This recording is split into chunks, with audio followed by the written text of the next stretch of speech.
हिंदुस्तान की आवाम को फिलिस्तीन के मुक्ति संघर्ष के समर्थन में खड़ा होना ही होगा, क्योंकि हम खुद 200 साल गुलामी झेल चुके हैं। कि दुनिया भर में इस वक्त दुनिया के कई देशों में लोगों का महासमंदर सड़कों पर उतर के फिलिस्तीन की आजादी के लिए लड़ रहा है, क्योंकि ये किसी धर्म का मसला नहीं है, ये किसी मजहब का मसला नहीं है, जैसा कि हमें बताया जाता है।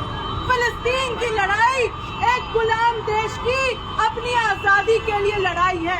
फिलिस्तीन की लड़ाई हर उस इंसान की लड़ाई है जो गुलामी दास्ता को देखकर चुपचाप नहीं रह सकता है।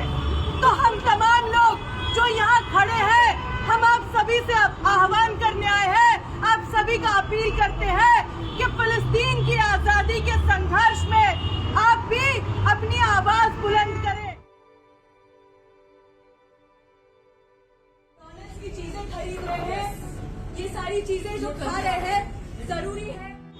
और इसके बाद आखिर में मैं कविता पढ़ना चाहती हूँ, जो कविता फिलिस्तीनी आवाम के जज्बे को, उनके संघर्ष को दिखाती है।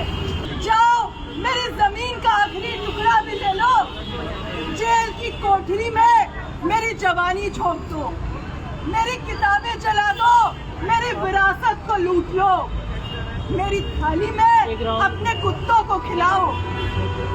जाओ मेरे गांव के छतों पर आतंक के जाल फैला दो। इंसानियत के दुश्मन, मैं समझौता नहीं करूंगा और मैं आखिर तक लड़ूंगा, मैं आखिर तक लड़ूंगा। फिलिस्तीन का संघर्ष जिंदाबाद, जिंदाबाद, जिंदाबाद।